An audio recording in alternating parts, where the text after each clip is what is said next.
ఓం పూర్ణమదః పూర్ణమిదం పూర్ణాత్ పూర్ణముదచ్యతే పూర్ణస్య పూర్ణమాదాయ పూర్ణమేవావశిష్యతే. ఓం శాంతి శాంతి శాంతి. శంకరం శంకరాచార్య కేశవం బాదరాయణం సూత్రభాష్యకృతౌ వందే భగవంతౌ పునః పునః.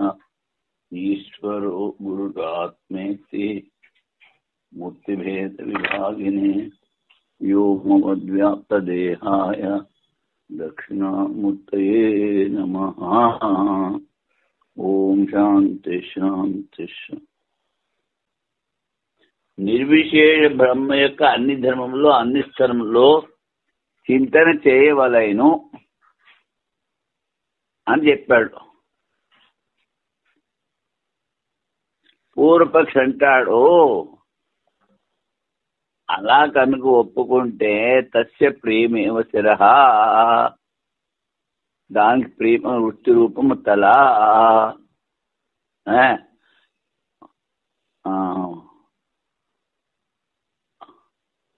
అను వాక్యం ద్వారా చెప్పబడిన ప్రియశిరస్వ ధర్మములు అన్ని స్థలంలో ఉపసంహార ప్రసంగం వచ్చును. ప్రేమేవ శిర మేధో దక్షిణ ప్రమోదోత్తర పక్ష ఆనందాత్మ బ్రహ్మపుచ్చ ప్రతిష్ట. ఇది తైత్రీయ ఉపనిషత్తులో వచ్చింది. ఇప్పుడు అన్ని స్థలంలో ఉపసంహార ప్రసంగం అంటే ఈ పైన చెప్పినవి అన్ని చోట్ల మనం చింతన చెయ్యాలి అని పూర్వపక్షం అంటే దానికి సూత్రం చెప్తున్నారు. ప్రియశిరస్వాద్య ప్రాప్తి ఉపచయాపచయో హి భేదే. ఈ ప్రియశిరస్వాది నువ్వు చెప్పేవే అవి అన్ని చోట్ల ఉపసంహారం చేయవలసిన పని లేదు. అది ఒక చోట వినబడు ప్రియశిరస్వ ధర్మములు అన్ని స్థలములో ప్రాప్తం కావు. ప్రేమ మోదము ప్రమోదము ఆనందము ఇప్పుడు చెప్పాను కదా. ప్రేమేవ శిర మోదో దక్షిణ పక్ష ప్రమోద ఉత్తర పక్ష ఆనంద ఆత్మ. ఈ తైత్రీయంలో వచ్చింది. మొదలగు ధర్మంలో పరస్పరము ఒకదాని మరి ఒకదాని అపేక్ష వలన వృద్ధి లేక క్షయం కనపడును. ఇక్కడ ప్రియము అంటే ఒక వస్తువు చూసావు, అది ప్రియమైంది. ఆ వస్తువు తీసుకున్నావు, మోదమైంది. ఆ వస్తువుని అనుభవించావు, అది ఆనందమైంది. అంటే ఈ ప్రియశిరస్వాది ఒకదానికి ఒకటి అపేక్ష ఉంది. అందుకని వృద్ధి లేక క్షయము ఎక్కువ అవుతుంది, లేకపోతే తక్కువ కనిపిస్తుంది. ఆ ధర్మములు బ్రహ్మభిన్నమైనవే స్వాభావికములవును. అవి బ్రహ్మ కన్నా భిన్నము.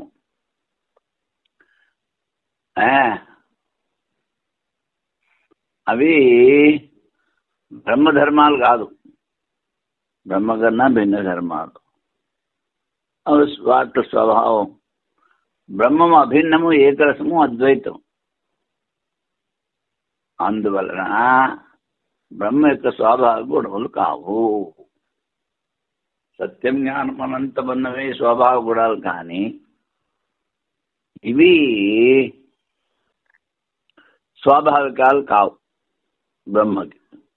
అందుకని బ్రహ్మకి స్వాభావిక గుణాలు ఏవైతే ఉన్నాయో అవి ఉపసంహారం చేస్తారు, అన్నీ కాదు. ముందు వేపని చెప్తారు, పిడిక్కి బియ్యానికి ఒకటే మంత్రం కాదు అని. వేరు. అలాగే ఇక్కడ వేరు. ప్రియశిరస్వ ధర్మములు అన్ని స్థలములో ప్రాప్తములు కావు. ప్రేమో మోదమో ప్రమోదమో ఆనందము ధర్మములు పరస్పర అపేక్ష వలనను వేరొక భోక్త అపేక్ష వలనను వృద్ధి క్షేమము కలవి. వృద్ధి క్షేమం. ధర్మి అనగా ధర్మం కలది. ధర్మం అంటే గుణం. దానిలో భిన్నత్వం లేకపోయినా భేద శూన్య బ్రహ్మలో ఉద్దిక్షేములు కానేరవు. ధర్మం ఉన్నది ధర్మి అంటారు. ధర్మిలో హెచ్చు తక్కువ లేకపోయినా భేదరహితమైన బ్రహ్మలో హెచ్చు తగ్గులు లేవు. అంతేగాక వీశిరస్వాదులు బ్రహ్మధర్మములు కావు. అవి ఆనందమయ కోశం ధర్మములు. ఇది ఆనందమయ అధికరణంలో చెప్పాం మేము. అతడ వినప్పుడు సంయద్వామత్వము మరియు సత్యకామత్వ ధర్మములు అన్ని స్థలముల్లో ప్రాప్తము కావు.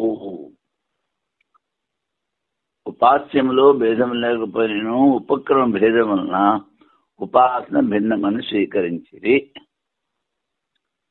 ఇవి సంయద్వామ సత్యకామం అవి రెండు ధర్మాలు. ఉపాస్యము బ్రహ్మ, అందులో భేదం లేదు. కానీ ఈ ఉపాసనలు చెప్పేటప్పుడు ఒక చోట ఉపక్రమం ఒకలాగా ఉంది, ఒక చోట ఉపక్రమం ఇంకోలా ఉంది. అందుకని ఈ రెండు ఉపాసనలు ఒకటి కావు. ఈ ధర్మాలు ఒక చోట నుంచి ఇంకో చోటకి ఉపసంహారం చేయక్కర్లేదంటాడు. ఆనందాధర్మములు జ్ఞానమును ఉపయోగపడటం వలన సంయద్వామత్వ ధర్మములను అపేక్షించి ఆనందాధర్మ వృక్షంలో ముందు సూత్రంలో చెప్పెదరు. ఇప్పుడు సంయద్వామత్వము ఆనందమయము చెప్పారు, సత్యకామత్వాన్ని. అదే ఇక్కడ ఇంకొంచెం ఎక్కువ చెప్తారు. ఇతరే త్వత్త సామాన్యాత్. ఇతరే అంటే ఉపాసన ధర్మముల కన్నా భిన్న ధర్మములు. అర్థ సామాన్యాత్. ఆ ధర్మాల అర్థము ఒకటేలా ఉండడం మూలాన ఆ ధర్మాలన్నిటినీ బ్రహ్మ ఉపాసనలో ఉపసంహారం చేస్తారు. ఉపాస్య ధర్మముల కన్నా భిన్నము ఆనంద ధర్మములు జ్ఞానము ఉపయోగపడుతున్న. ఇతరే అన్నప్పుడు ఉపాస్య ధర్మములు, ఉపాసనలో చెప్పిన ధర్మాలు, నిర్విశేషలో చెప్పిన చింతన ధర్మాలు వేరు. అందుకని ఉపాస్య ధర్మముల కన్నా భిన్నము ఆనంద ధర్మము. ఇవి జ్ఞానం ద్వారా మోక్షము దానికి ఉపయోగపడతాయి. అందుకని ఈ ఆనందాది ధర్మాలు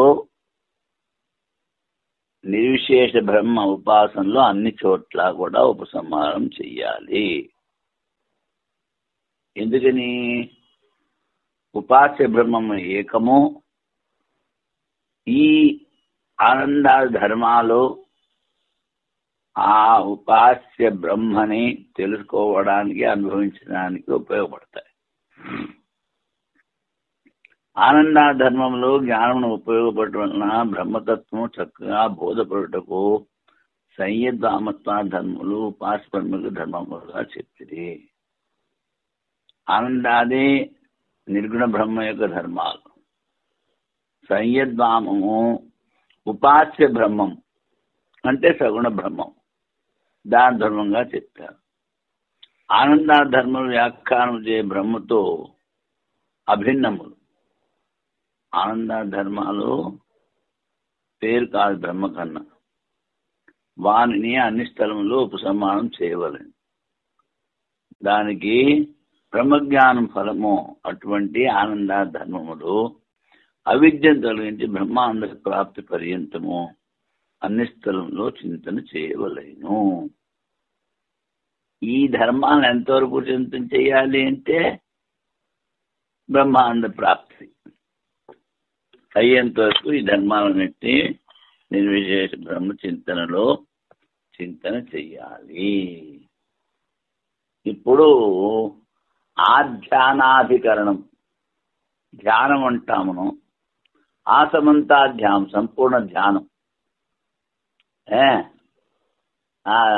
దాని గురించి చెప్తారు, చూద్దాం. ఆనంద ధర్మంలో బ్రహ్మరూపం ఉంటున్న ఉపసంహారోగ్యం అంది.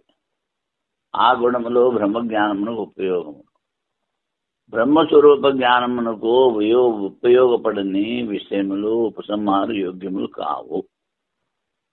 ఇంద్రియాల కన్నా ఆధిక్యతను చెబుతూ సర్వాధిక్యం గల పరమేశ్వరుని బోధిన శృతి కూడా బ్రహ్మజ్ఞానమునకు ఉపయోగము. ఇంద్రియాల కన్నా మనస్సు, మనస్సు కన్నా బుద్ధి, బుద్ధి కన్నా హిరణ్య గర్భుడు, సమిష్టి బుద్ధి, దానికన్నా బ్రహ్మ, ఇలా చెప్తూ వచ్చారు. ఇంద్రియాల కన్నా ఆధిక్యతను చెబుతూ సర్వాధిక్యం గల పరమేశ్వరుని బోధిన శృతి కూడా బ్రహ్మజ్ఞానమునకు ఉపయోగపడును. అందుకని పూర్వాధికరణంతో ఈ అధికరణానికి ఏకఫలత్వ సంగతి. రెండింటికి ఫలం ఒకటే, ఆధికరణానికి ఈ అధికరణానికి. బ్రహ్మప్రాప్తి విషయం కాటకోపనిషత్తులో ఇంద్రియేభ్య పరాహ్యర్థ పరత్వం యొక్క విచారం ఈ అధికరణంలో చేసేది. సంశయం, శృతివాక్యం భిన్న భిన్నమా లేక ఆత్మపరమోటంలో ఏకవాక్యమా? ఇందులో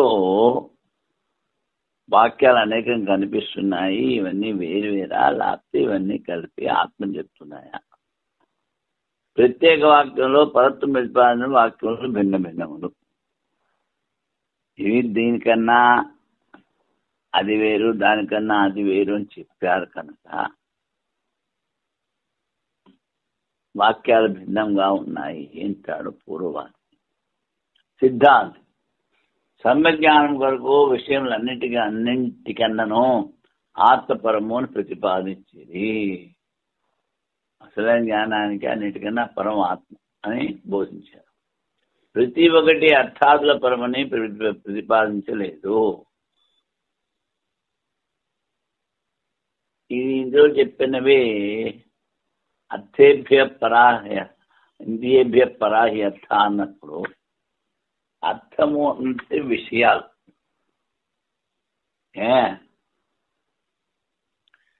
ఈ అన్ని విషయాల కన్నా వేరని చెప్పలేరు. ఎందుకని? దానికి ఫలితం లేదు. నిత్యాయతన్ ముత్తిముఖాత్ముచ్యతే, పరమేశ్వరుని వెతికి తెలుసుకునినా సంసార బాధ నుండి ముక్తుడగును. ఈ వాక్యము ద్వారా ఇంద్రియుల కన్నా పరమైన ఆత్మజ్ఞానం కలిగిన మాత్రమే మోక్ష సిద్ధి. అది ప్రయోజనం. అందువలన ప్రతిపాద్యంతో ఐక్యం చెప్పడం వలన ఈ వాక్యములు అభిన్నమని స్వీకరించే ఉచితము. ప్రతిపాద్యం ఏదైతే చెప్పదలిచారో కఠోపనిషత్తులో యమధర్మరాజు బ్రహ్మ గురించి చెప్తున్నాడు, నిర్విశేష బ్రహ్మ. దాన్ని చెప్పటంలోనే శృతి తాత్పర్యం. దాన్ని ప్రతిపాద్య విషయము ఉంటారు. ఈ వాక్యాలన్నీ ఏదైతే చెప్పదలుచుకున్నారో దాంతో ఒకటవుతోంది కనుక ఇది ఏకవాక్యం అని స్వీకరించాలి. అది ఇప్పుడు వైయాసిక న్యాయమాల. సర్వా పరంపరా అక్షాదేర్ జ్ఞేయా పురుష ఏవ. జ్ఞేయా సర్వాసు తత్వేన వాక్యాని స్యుః బహూని. పుమర్థ పురుష జ్ఞానం తత్ర యత్న శ్రుతో మహాన్ తద్బోధాయ శ్రుతో అక్షాదిర్వేద్య ఏక పుమాస్తతః.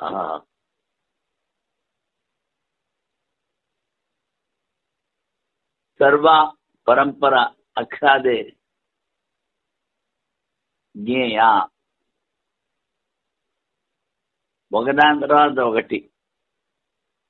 ఏమిటి? ఇంద్రియాల కన్నా విషయాలు వేరు.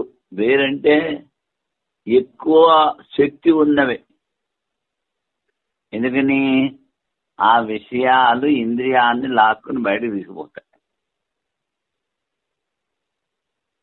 ఆ ఇంద్రియాల్ని నియమం చేసేది మనస్సు.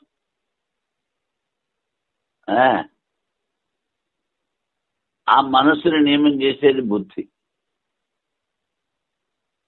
ఈ బుద్ధికి శక్తి పరమాత్మ నుంచి వస్తుంది, ఆత్మ నుంచి.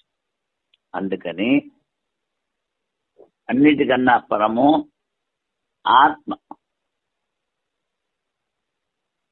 ఈ వాక్యాలు అదే కలిసి అదే చెప్తున్నాయి కనుక ఈ వాక్యాలన్నిటికీ ఒకటే అర్థము, ఏకత్వము.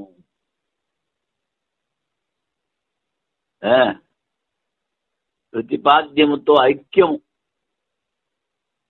ప్రతిపాద్యము బ్రహ్మ, దాంతోపాటు ఏకత ఈ వాక్యాలు.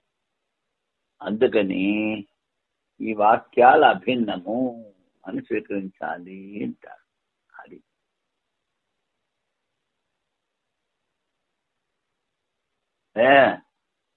ఇప్పుడు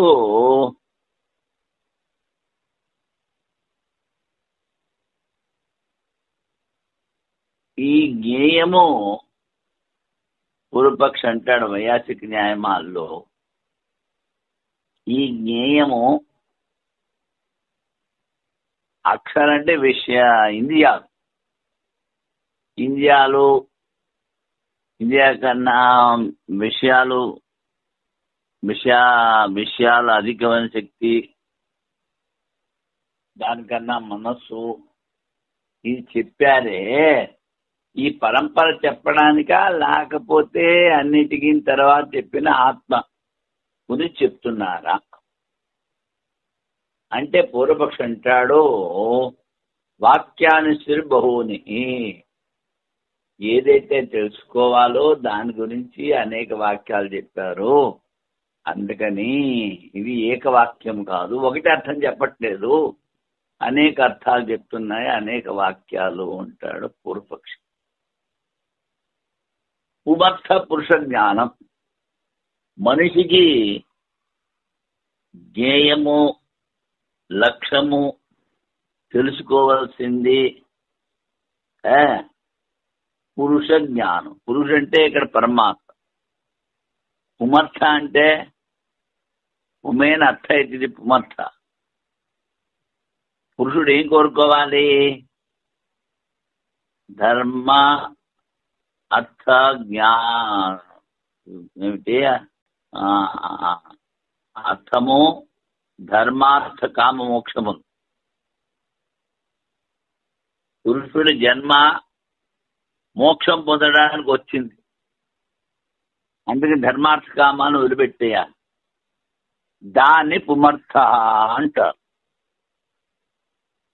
అది ఏమిటి? పురుషుడు దేని కోరుకోవాలి? పురుష జ్ఞానం. పురుషుడు అంటే పరమాత్మ. తత్ర యత్న శ్రుతో మహాన్.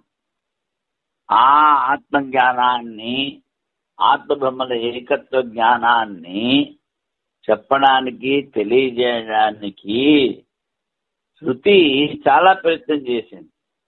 యత్న మహాన్ తద్బోధాయ శ్రుతో అక్షాదిర్వేద్యేక పుమాస్తతః. తద్బోధాయ, ఆత్మబోధాయ, బ్రహ్మబోధాయ ఇవి వినపడ్డాయి. అందుకని ఈ ఇంద్రియాలు, ఇంద్రియాల కన్నా విషయాలు, విషయాల కన్నా మనసు, బుద్ధి, ఈ చెప్పిందంతా ఒకే వాక్యం. ఏక పుమాంస్తత. అందుకని ఒకే పురుషుని తెలుసుకోవాలని ఎంత ఒకటే వాక్యము అని ఈ వైయాసిక న్యాయాల అర్థం. ఇప్పుడు భావార్థం. ఇంద్రియాదుల పరంపరను జ్ఞేయ రూపంగా శృతి ప్రతిపాదించుతున్నదా, కేవలం పురుషుని ప్రతిపాదించుతున్నదా? మన సంశయనకు ఇంద్రియాదుల పరంపరే జ్ఞేయ రూపంగా శృతి ప్రతిపాదించుతున్నది. ఇందులో కనుక వినిపిస్తుంది ఏమిటి? అనేక వాక్య రూపమే ఇష్టం మరియు శృతి ప్రతిపాదకం అనేక వాక్యాలు అని పూర్వపక్షి. దానికి సిద్ధాంతం చెప్తున్నాడు.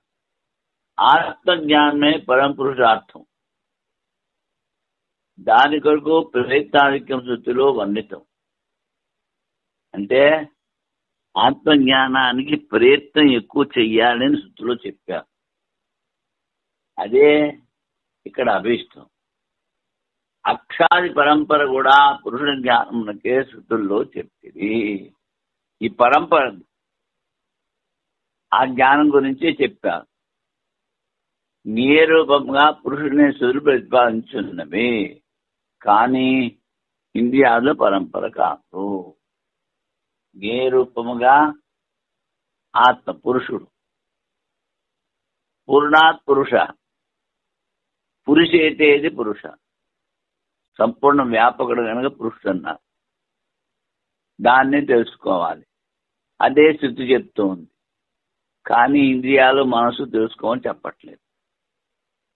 ఇప్పుడు భారతీయ తీర్థుల వారి వ్యాఖ్య. కఠోపనిషత్తులో ఈ క్రింది మంత్రులు వినపడుతున్నవి. 1వ అధ్యాయం 3వ వల్లి 10-11 శ్లోకాలు. ఇంద్రియభ్య పరాహ్యర్థ అర్థేభ్య పరం మన మనసస్థ పరా బుద్ధేరాత్మ మహాన్ పర. మాత పరం అవ్యక్తం అవ్యక్తాత్ పురుష పర పురుషాన్న పరం కించిత్ సా కాష్ట సా పరాగతి. ఇంద్రియాల కన్నా బలవంతమైనవి, పరమైనవి విషయాలు. విషయాల కన్నా పరం మనస్సు, మనస్సు కన్నా పరం బుద్ధి, బుద్ధి కన్నా పరము ఆత్మ. బుద్ధేరాత్మ మహా. ఇక్కడ బుద్ధితో ఆత్మత్వం చెప్పారే కానీ ఇక్కడ ఏమిటి తెలుసుకోవాలి? బుద్ధి కన్నా సమష్టి బుద్ధి. దాన్ని మా శబ్దంతో చెప్పారు. దానికన్నా అవ్యక్తం, నామరూపాలు వ్యక్తం కాని స్థితి. ఆ అవ్యక్తం మాయ ఉపాధి అనుకోండి. దానిపైన పురుషుడు, పురుషుడి పైన ఇంకేమి లేదు. అది మనిషి. దీనికి ఈ భారతీయ తీర్థుల వ్యాఖ్య ఈ 2 శ్లోకాలు చెప్పారు. దానికి మళ్ళీ అనువాదం చేస్తున్నారు. మనిషి మనసుతో విషయాలు కోరుకోను, ఇంద్రియాల ద్వారా బాహ్య విషయాలతో సంబంధం ఏర్పరచుకున్నాం. బాహ్య విషయములను అపేక్షించి ఇంద్రియములు పరములు. ఇంద్రియాల కంటే విషయాలు అధికం. ఇది లోక ప్రసిద్ధం. ఆ ఇంద్రియాల కన్నా అభిలిత మానసిక వృత్తి అది పరము. మనోవృత్తి కన్నా బుద్ధి పరము, శ్రేష్టము. బలవతి సూక్ష్మం. బుద్ధి కన్నా దానికి ఉపాదాన కారణం సమిష్టి బుద్ధి. ఆ సమిష్టి బుద్ధినే మహత్ శబ్దంతో చెప్పారు. ఈ సమిష్టి బుద్ధి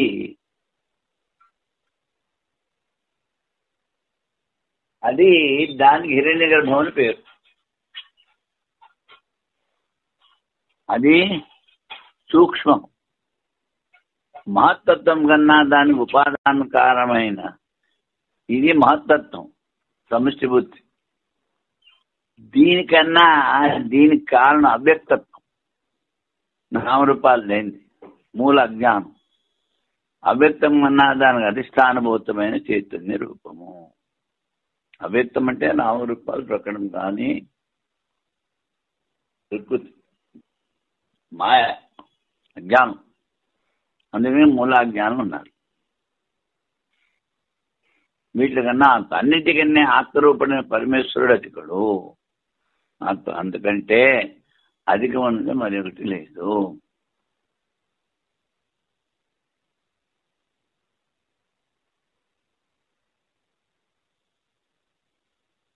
మరొకటి లేదు. పురుషుడే అవాంతర తారతమ్యములకు విశ్రామ భూమి. అన్నీ ఒకదాని తర్వాత ఒకటి విశ్రామం ఎక్కడా? ఆ పురుషులు, ఆత్మలు. పురుషార్థకామై పరమో గంతవ్యశ్చ అని శృతి కూడా కలదు. పురుషై అర్థతేది పురుషార్థ. ఇప్పుడే చెప్పాను, ధర్మార్థక మోక్షార్థ. పురుషుడు మోక్షమే కోరుకోవాలి. దాన్నే పురుషార్థము అన్నారు, పరమ పురుషార్థం. అది కావాలనుకున్నవారు పరమో గంతవ్యశ్చ, పరమ గంతవ్యం అదే. అది కూడా శృతి చెప్పింది అంటారు. పరమ గంతవ్యం ఏమిటి? అవ్యక్తాత్ పురుషాన్న పరంపింది సాగాస్త సా పరాగతి. అది పరమ గంతవ్యం.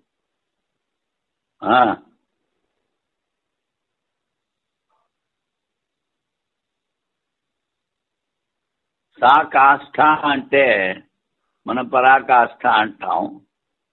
అది అన్నిటికీ తారతమ్యాలకి ఫుల్ స్టాప్, స్టాంపు. ఈ ప్రసంగంలో పూర్వపక్షి చెప్పున్నది, పరమేశ్వరుడు ఈశ్వరుతో ఏలాగున ప్రతిపాదితమో అలాగుననే ఇంద్రియాల పరంపర కూడా తాత్పర్యవృత్తితో శృతి ప్రతిపాదితము. ఏ విధంగా అయితే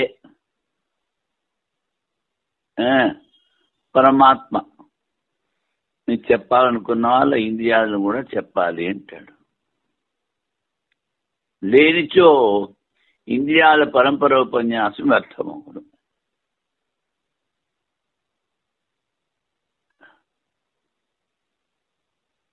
ఈ లేకపోతే వీటిని చెప్పడం వ్యర్థం అవుతుంది. అనేకార్థం దీపాంలో వాక్యభేదనకు ప్రసంగం చెప్పుడు సరికాదు.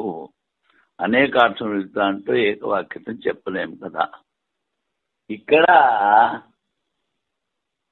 సిద్ధాంతి చెప్పేది ప్రతిపాద్యం బ్రహ్మ అంటాడు,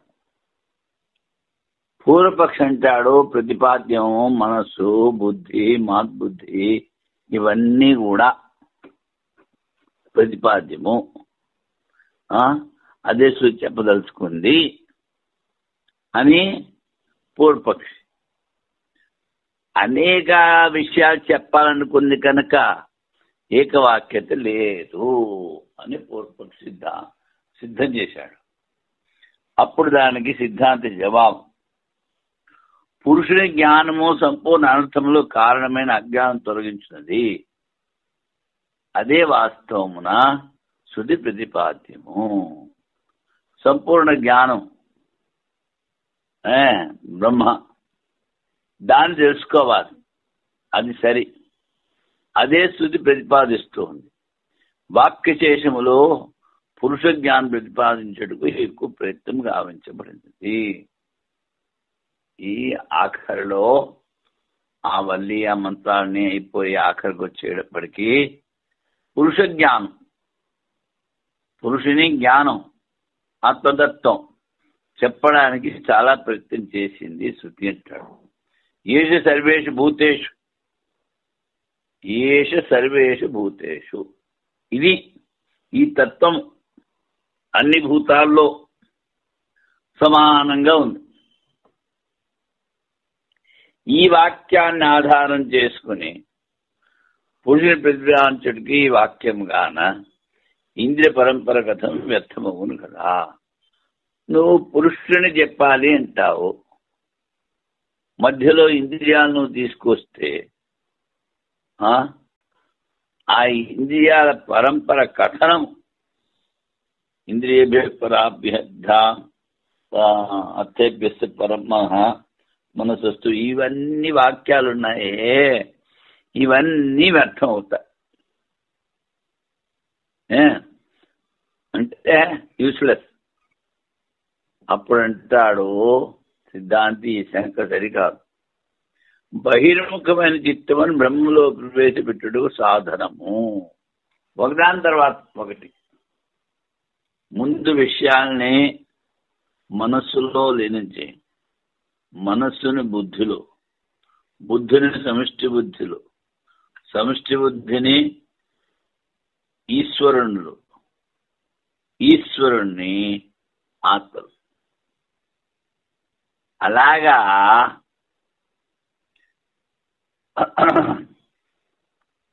పురుష జ్ఞానం చెప్పడానికి ఎక్కువ ప్రయత్నం చేసింది. ఏష సర్వేషు భూతేషు వాక్యం ఆధారం కేవలం పురుషుని ప్రతిపాదించడానికి వాక్యము. ఏష సర్వేషు భూతేషు, అన్ని భూతాల్లో ఇదే ఉంది, ఇది ఆత్మతత్వం. అందుకని ఈ వాక్యాన్ని చెప్పడానికే మొత్తం అంతా చెప్పారు. ఇంద్రియ పరంపర కథం వ్యర్థమవును. మరి ఈ వాక్యం ద్వారా, ఏ సర్వేషు భూతేషు అన్న వాక్యం ద్వారా అన్నిట్లోనూ ఉన్నది ఒకటే పరమాత్మ అని చెప్పినట్లయితే, ఆ సర్వేషు భూతేషు అన్ని భూతాలు, అన్ని జీవించేవి, చలనం లేనివి, జడ జగత్తంతా. ఇప్పుడు ఇలా నువ్వు చెప్తే అన్ని చోట్ల పురుషుణ్ణే చెప్పాలనుకున్నారు కనుక ఈ వాక్యం, అటువంటప్పుడు శుద్ధిలో చెప్పిన వాక్యాలు ఇంద్రియాల కన్నా విషయాల కన్నా మనసు కన్నా బుద్ధి, ఈ వాక్యాలన్నీ నిష్ఫలం అవుతాయి.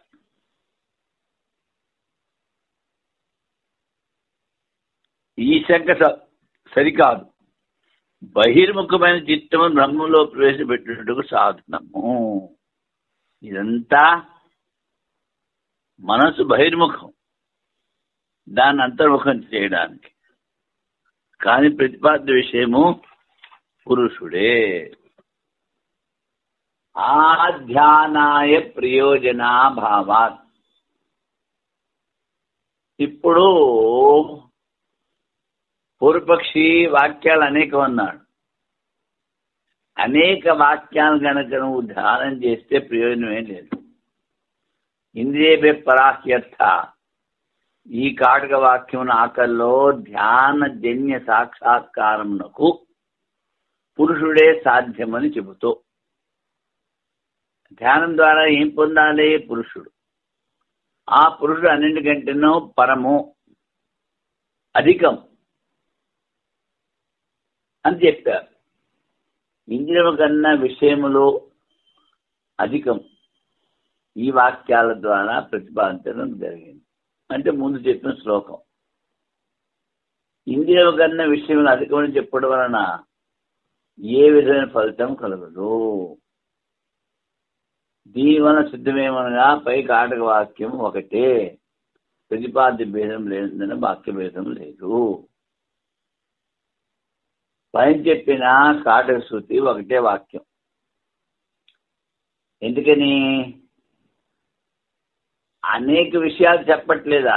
అన్ని వాక్యాలు కలిపి ఒకటే విషయాన్ని చెప్తున్నాయి.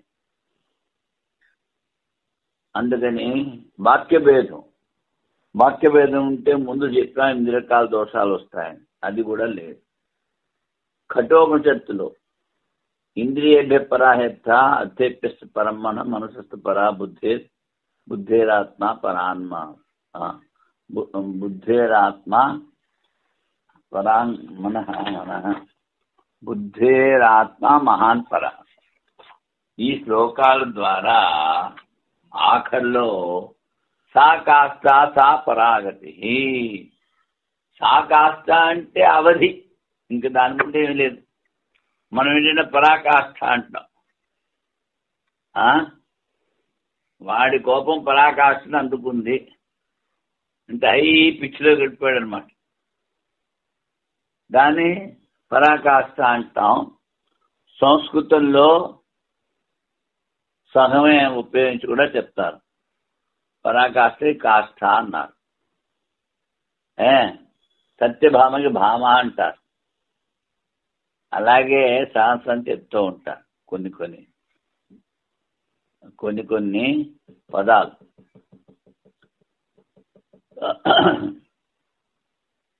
ఈ మంత్రము ఇంద్రియములు, విషయములు, మనస్సు, బుద్ధి, సమష్టి బుద్ధి, అవ్యక్తము ఇవి క్రమంగా ఒకదానికన్నా ఒకటి పరం, అధికము, సూక్ష్మం. చెప్పిన వాక్యములు భిన్నములా లేక అర్థప్రమత ఒకటా అని సంశయం. ప్రతి ఒక్క దానిలో పరత్వం చెప్పటంలో భిన్నము ఉంటాడు. దానికన్నా అది వేరు, అది వేరు, అది వేరు, పరము ఎక్కువ శక్తి ఉంది దాంట్లో, అత్యంత సూక్ష్మం అని చెప్పారు కనుక ఇవన్నీ అనేక వాక్యాలు ఉంటాడు. ఎవడు పూర్వపక్షి. అదే యుక్తి సంగతము ఉంటాడు. విషయములు మొదలున్నాయి పరమని ప్రతిపాద్యములు కావు. అర్థాదులను పరమని చెప్పటం వలన ఏ ప్రయోజనము లేదు. ఒక సిద్ధాంతం చెప్తున్నాడు. దానికన్నా పైన చెప్తే ప్రయోజనం లేదు. నిత్యాయితన్ మృత్యుముఖా ప్రముచ్యతే. ఆ పరమాత్మను తెలుసుకొని మృత్యువాత నుంచి తప్పుకో. ఆ పరమాత్మను వెతికి తెలుసుకొని నిత్యాయ్య అంటే అది వెతికి తెలుసుకోవాలి. ఎక్కడ దొరుకుతావు? హృదయ దేశంలో. దాన్ని అనుభవించినప్పుడు మృత్యువు నుండి ముక్తి పొందుతాం. ఇంద్రియాదులకు పరమైన పురుషుని తెలుసుకుంటూ వలన మోక్ష సిద్ధి అనే ప్రయోజనం ఇక్కడ కనిపిస్తూ ఉంది.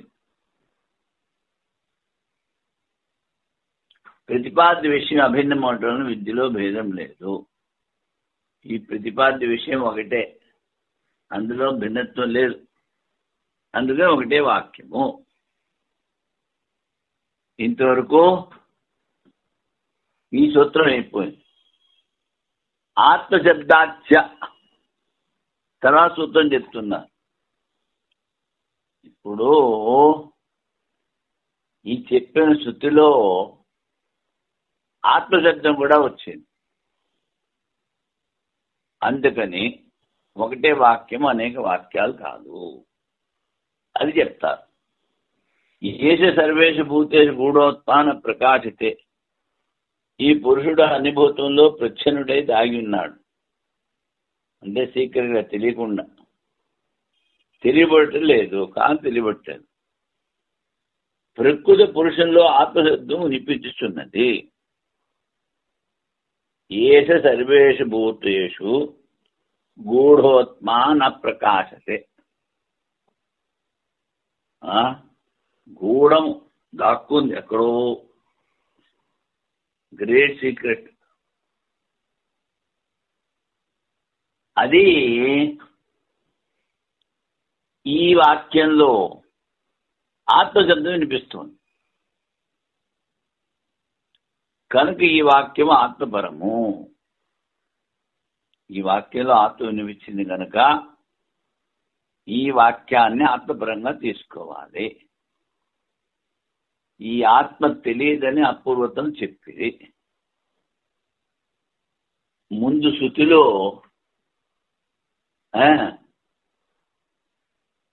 అప్రమేయం. ఈ ఆత్మ ఏ ప్రమాణం ద్వారా కూడా తెలుసుకోలేము. ప్రమాణాలు ఏమిటి? ప్రత్యక్షము, అనుమానము, ఉపమానము, శాబ్దము, ఇవన్నీ. మరి ప్రమాణాల ద్వారా తెలుసుకోలేము అని చెప్పారే, అది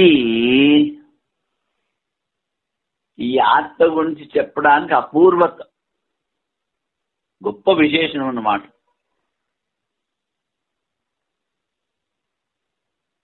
ఇందువలన కూడా ఇంద్రియాదుల పరత్వ వాక్యము ఆత్మబోధ కొరకే. ఎందుకు? ఏ సర్వేషు భూతేషు గూఢోత్మాన ప్రకాశతే, సంపూర్ణ భూతముల్లో దాగుని ఆత్మ అశుద్ధ బుద్ధి గల వారికి, స్థూల బుద్ధి గల వారికి అనుభవంలోకి రాదు. స్థూల బుద్ధి అంటే ప్రాపంచిక బుద్ధి. పొద్దున్న సాయంకాలం డబ్బులు లెక్కపెడుతూ కూర్చోడం, ఎంత రాబడేది, అది ప్రాకృత బుద్ధి అంటారు, లేకపోతే స్థూల బుద్ధి అంటారు. కనుక లౌకిక బుద్ధితో ఆధ్యాత్మిక సూక్ష్మమైన విషయాలు తెలుసుకోలేం.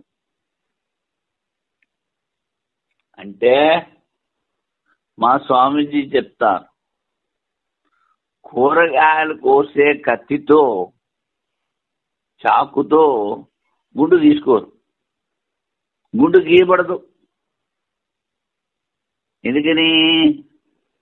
అది కూరగాయలు కోయడానికి. మంగళ గతి చాలా షార్ప్గా ఉంటుంది, అప్పుడు అది వెంట్రుకలు తీస్తుంది. అలాగే సూక్ష్మబుద్ధి దృశ్యతే త్వగ్రయా బుద్ధ్యా సూక్ష్మయా సూక్ష్మదర్శిభి. సూక్ష్మ వస్తువులను తెలుసుకునేటువంటి బుద్ధి ఏదైతే ఉందో అది మళ్ళీ ఏకాగ్రమై ఉండాలి. దాంతో పరమాత్మను తెలుసుకోవచ్చు అని చెప్పారు. ప్రకృతి స్థితిలో పురుష శబ్దం నందు ఆత్మశబ్దం ప్రయోగం వలన ఆత్మకన్నా భిన్నం పరముగా చెప్పుడు అభిష్టం కాదు. సా కాస్త సా ఆత్మే అన్నిటికన్నా అదే పురుషమాదే బ్రహ్మ. ఆత్మ దుర్విజ్ఞేయం, శుద్ధ బుద్ధి గమ్యము, అశుద్ధ బుద్ధి గమ్యము కాదు. శృతి అలౌకికతను కూడా చెప్పేది. ముందు అపూర్వ చెప్పారు, ఇక్కడ అలౌకికత కూడా చెప్పారు. అంటే లోకాల్లో కన్నా భిన్నం ఏమిటి? లౌకికులకి శుద్ధ బుద్ధి ఉండదు, అందుకని ఇది అలౌకికం. శుద్ధ బుద్ధి ఉన్న వాళ్ళే దాన్ని తెలుసుకోగలరు.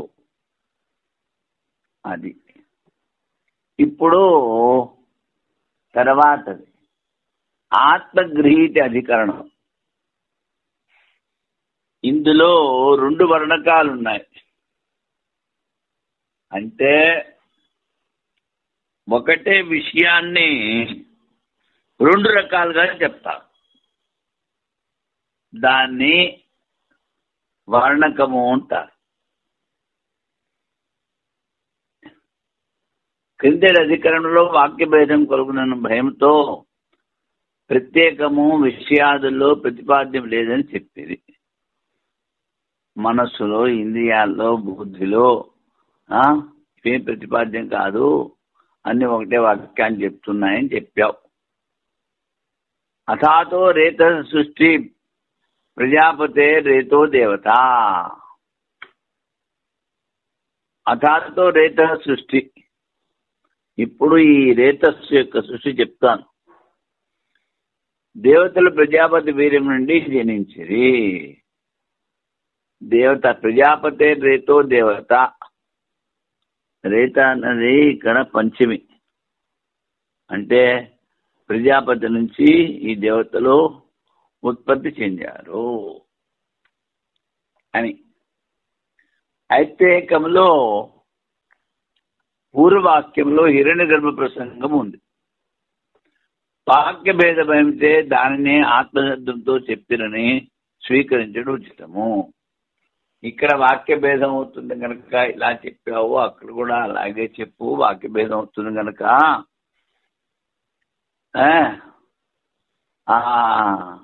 ఏదైతే హిరణ్య గర్భం వచ్చిందో దాన్ని ఆత్మని ఒప్పుకో అని దృష్టాంత సంగతి విషయం. ఆత్మావాహితమేక ఏవాగ్రాసి నాణ్యత కించన మిషన్. ఇది ఐత్రేయోపనిషత్తు మొదటి వాక్యం. నిశ్చయముగా సృష్టికి పూర్వము నామరూపాత్మక జగత్తు అద్వితీయ ఆత్మరూపంగానే ఉండను. ఇంత ఆత్మరూపంలోనే ఉంది, దానికన్నా భిన్నం ఏది లేదు. నా అన్యత్ కించన్ మిషత్. సజాతీయ విజాతీయ స్వగత భేద శూన్యం అదొకటే ఉంది.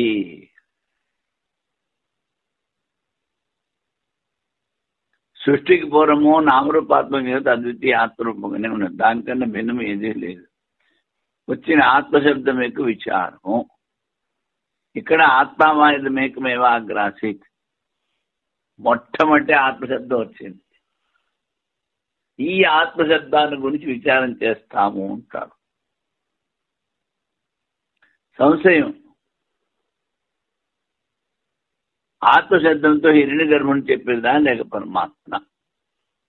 అది సంశయం. పూర్వపక్షం. ఆత్మవేదమగ్రాసీత్ పురుష విధ. సృష్టికి పూర్వమున ఉన్న ఆత్మ హిరణ్య గర్భుడు మనుష్యాకారుడే ఉండను. పురుష విధ. ఈ శృతి మరియు సవై శరీరీ ప్రథమ. వాడే మొట్టమొదట పుట్టిన శరీరం గలవాడు. ఆ హిరణ్య గర్భుడే శరీరదారిలో మొదటివాడు. సవై నిశ్చయంగా శరీరీ శరీరం ఉన్నవాడు, శరీరధారి హిరణ్య గర్భుడు. స్మృతి అనుసారము పరమేశ్వరాధీనమైన ఇంకొక పురుషుని ద్వారా లోక సృష్టి జరుగును. పరమేశ్వరునికి అధీనంలో ఉండి ఇంకోటి సృష్టి చేస్తున్నాడు అంటాడు.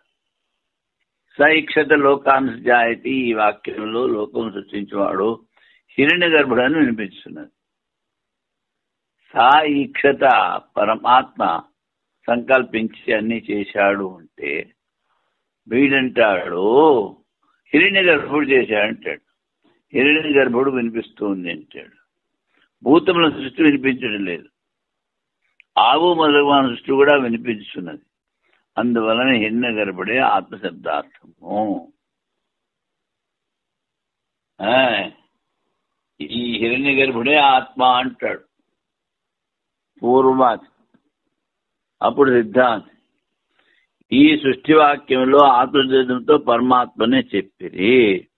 తస్మాద్వాయే తస్మాదాత్మన ఆకాశ సంభూత. తైత్రీయం. ఈ ఆత్మ నుంచి ఆకాశం ఉత్పత్తి.